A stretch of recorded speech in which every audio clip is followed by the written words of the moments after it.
बिस्मिल्लाहिर्रहमानिर्रहीम। अस्सलाम वालेकुम। मैं हूं अयाज अली और आप देख रहे हैं RNN न्यूज़। वज़ीर ख़ारजा की स्टेट काउंसलर और वज़ीर ख़ारजा से मुलाकात। वज़ीर ख़ारजा शाह महमूद कुरैशी की चीन के स्टेट काउंसलर और वज़ीर ख़ारजा से मुलाकात हुई। मुलाकात में वज़ीर ख़ारजा का कहना था कि पाक चीन स्ट्रेटेजिक शराकत दारी मिसाली नौइयत की हामिल है। तफसीलात के मुताबिक वज़ीर ख़ारजा शाह महमूद कुरैशी की चीन के स्टेट काउंसलर और वज़ीर ख़ारजा से मुलाकात हुई। मुलाकात में दो तरफ़ा ताल्लुकात, बाहमी दिलचस्पी के दो तरफ़ा इलाकाई और आलमी उमूर पर तबादला ख्याल हुआ। इस मौके पर शाह महमूद कुरैशी का कहना था कि पाकिस्तान और चीन आयरन ब्रदर्स हैं। पाक चीन स्ट्रेटेजिक शराकत दारी मिसाली नौइयत की हामिल है। उन्होंने कहा कि दोनों ममालिक अमन और इस्तेहकाम तरक्की के लिए मिलकर काम करने के लिए पुरअज़म हैं। पाकिस्तान ने हमेशा चीन की बुनियादी कौमी मफादात की हिमायत की है। वज़ीर ख़ारजा का कहना था कि पुरअमन और मुस्तहकम अफ़गानिस्तान खित्ते में अमन और इस्तेहकाम के लिए नागुज़ीर है। पाकिस्तान और चीन इस सिलसिले में करीबी ताउन को बरकरार रखेंगे। एक सुनहरी दौर तमाम हुआ, बाबर आजम का लता मंगेशकर को खिराज अकीदत। कराची किंग्स के कप्तान बाबर आजम ने भी लता मंगेशकर को शानदार अल्फाज में खिराज अकीदत पेश किया है।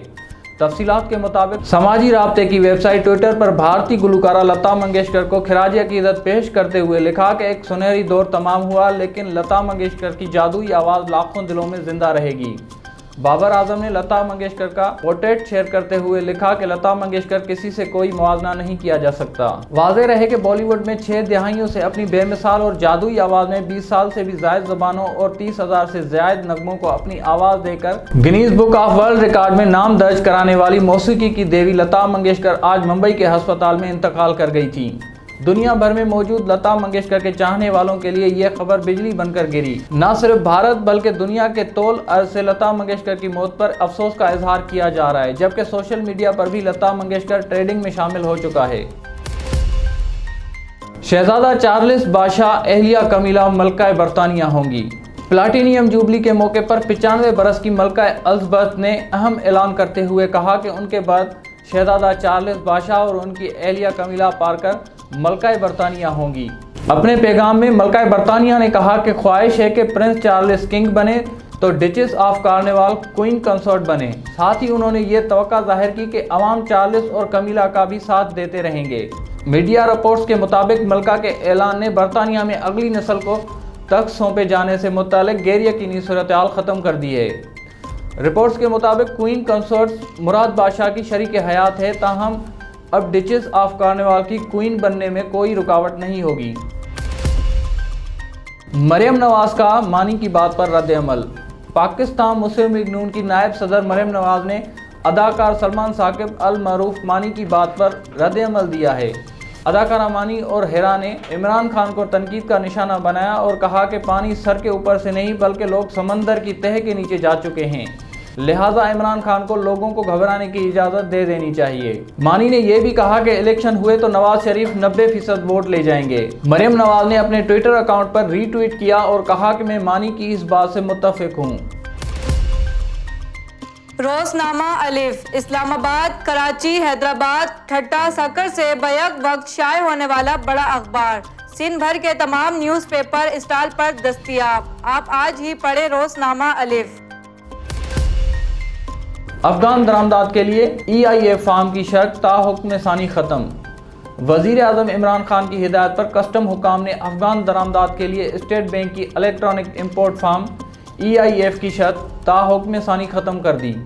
IF फार्म की अदम दस्तियाबी के बायस तुर्कम सरहद के दोनों अतराफ 10,000 कार्गो गाड़ियाँ फंस गई थीं। ताहम EIF फार्म की शर्त ख़त्म होने के बायस तुर्कम सरहद गुजरगाह के दोनों अतराफ फंसी 10,000 से ज़ायद दरामद शुदा गाड़ियों की क्लियरेंस शुरू कर दी गई है। एडिशनल कलेक्टर कस्टम तुर्कम का कहना है कि स्टेट बैंक ने 13 दिसंबर 2021 से अफगान दरामदात के लिए कस्टम क्लियरेंस के लिए बैंक टू बैंक ट्रांजैक्शन या EIF की शर्त आयद की थी।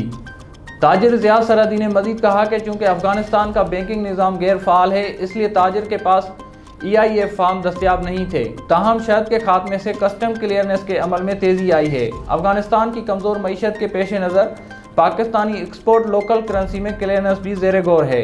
इस हवाले से FBR ने वज़ारत ख़जाना को सिफारिशात पेश किए हैं ताकि मुश्किल की इस घड़ी में बाहमी तिजारत का पहिया चल सके। आज इलेक्शन हो तो 40% अवाम PTI को वोट देगी, अदाकारा अनम तनवीर। अदाकारा अनम तनवीर का कहना है कि वो किसी सियासी जमात की हिमायत नहीं करती। अनम तनवीर ने कहा कि वो पीटीआई को सपोर्ट नहीं करती, अलबत्ता उन्होंने वोट पीटीआई को ही दिया था।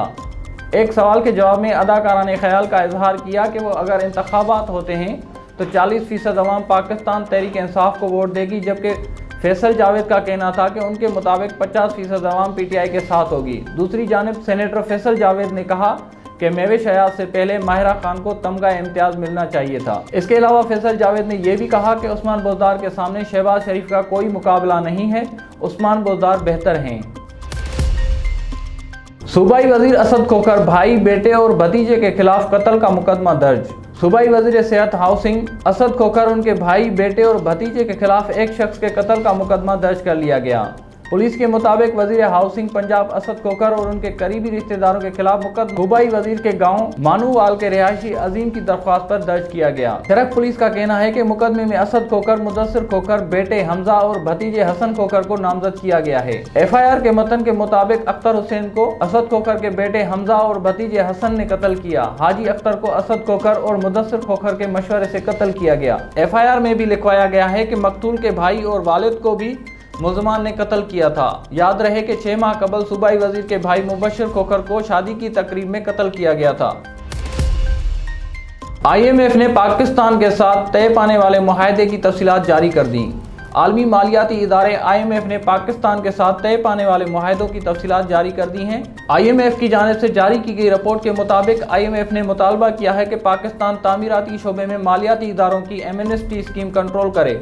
IMF ने बिजली की कीमतें बढ़ाने का मुतालबा किया है। रिपोर्ट के मुताबिक FBR ने इनकम टैक्स छूट खत्म करने की तैयारी शुरू कर दी है। आइंदा माली साल FBR के लिए 1155 अरब रुपए की इजाफी टैक्स का हदफ रखा गया है। आइंदा माली साल के लिए FBR टैक्स हदफ 7255 अरब रुपए तजवीज़ किया गया है। पेट्रोलियम लीवी की मद में 406 अरब रुपए की वसूलियों की तजवीज़ है और बराह रास्त टैक्सों की मद में 2711 अरब रुपए वसूल की तजवीज़ दी गई है।